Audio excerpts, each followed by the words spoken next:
The quiet advantage of cold houses was not warmth, but sleep depth. Seniors who grew up before central heating often report something that modern households struggle to achieve: deep, uninterrupted sleep. This wasn't nostalgia or tougher constitutions, not at all. It was physiology shaped by environment. Cold houses forced the body into a sleep pattern that modern heated bedrooms quietly disrupt. The result was longer deep sleep cycles, fewer nighttime awakenings, and more restorative rest even in winter. Cold indoor temperatures at night allowed the body's natural thermoregulation system to work instead of being overridden. When the body cools gradually after sunset, melatonin production increases and sleep pressure builds naturally. In heated homes, this cooling signal is, well, blunted. Seniors sleeping in cold rooms experienced a clearer biological transition into sleep night after night, without supplements, white noise, or blackout curtains. Bedding systems were designed to trap body heat without overheating. Pre-central heating households did not rely on warm air. They relied on layered bedding systems that created a stable microclimate around the sleeper. Heavy wool blankets, feather duvets, quilts, and mattress toppers were stacked intentionally. The room stayed cold, but the body remained warm in a controlled way. This mattered because overheating during sleep is one of the most common causes of nighttime waking. Cold air around the head and lungs combined with a warm core under layered bedding allowed the body to regulate itself without sweating. Seniors slept longer because their sleep environment stayed consistent all night. No furnace cycling on and off, no dry air blasting across the face, no temperature spikes at 3 a.m. So today you can put this into practice by, lowering your bedroom temperature quite a bit and using bedding made from breathable natural fibers. Wool and down honestly still beat out those synthetic comforters when it comes to keeping your body temperature steady through the night. The trick isn't to feel all warm and cozy the moment you hit the sheets, but really to stay warm once you actually fall asleep. Back in the day, older homes were drafty, and, well, that was just out of necessity. Windows would let air leak in, and doors, they were hardly ever sealed real tight. Sure, it could be uncomfortable during the day, but this constant flow of air actually made a difference at night. Cold, fresh air is denser and holds less moisture, which in turn cut down on mold growth and kept dust mites from thriving in the bedroom. Folks, especially seniors who slept in cold houses, often had fewer problems with airway irritation. Sinuses just tended to stay clearer. That nighttime coughing and congestion, well, it was a lot less common. This meant you had fewer of those micro-awakenings that come from breathing troubles. But nowadays, with modern homes sealed up tight, especially during winter, you end up trapping dry, heated air mixed with dust and allergens, and that, more often than not, leads to restless sleep. Applying this today does not require drafty walls. Just cracking a window at night, even in winter, can recreate the airflow that older homes had by default. Pairing this with adequate bedding keeps the body warm while allowing the respiratory system to benefit from cooler, cleaner air. In cold houses, the body adapted. Brown adipose tissue, responsible for heat generation, becomes more active when exposed to cold environments. Seniors who slept in cold rooms maintained better nighttime circulation and metabolic heat production. This internal heat generation reduced the need for external warmth during sleep. The body stayed in a steady state rather than reacting to artificial temperature changes. This stability supported longer periods of deep sleep, particularly slow-wave sleep, which is critical for memory consolidation and physical repair. Modern sleepers can train this response gradually.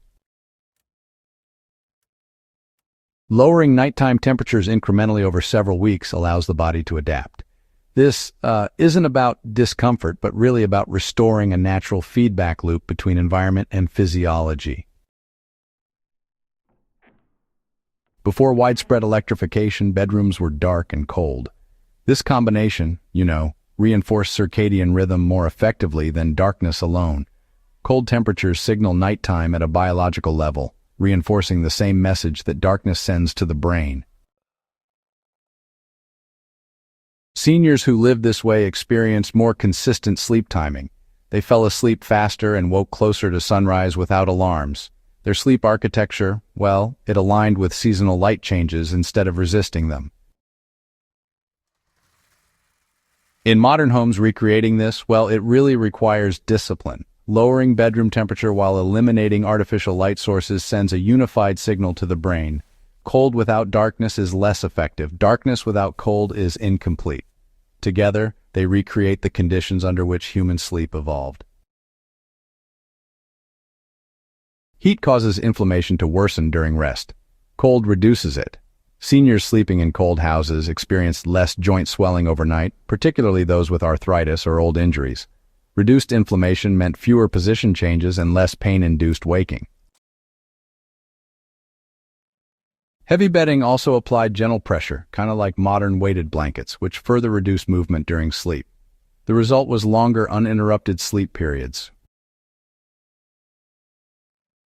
Today, this can be applied by keeping the room cold while using weighty, insulating blankets. This combination calms the nervous system and reduces nighttime tossing without medication.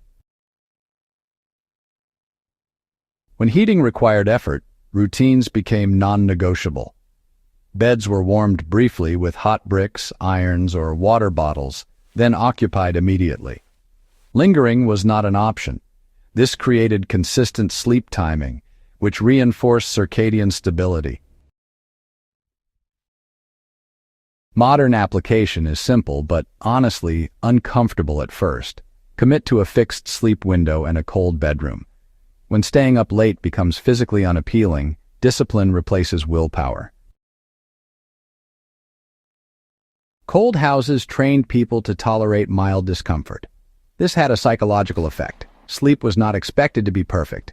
Minor disturbances were ignored rather than catastrophized. This resilience reduced sleep anxiety, which is honestly one of the biggest sleep disruptors today.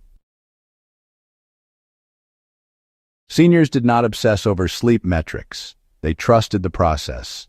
Cold rooms, consistent routines, and physical tiredness did the work. Applying this today means, well, accepting some discomfort as normal.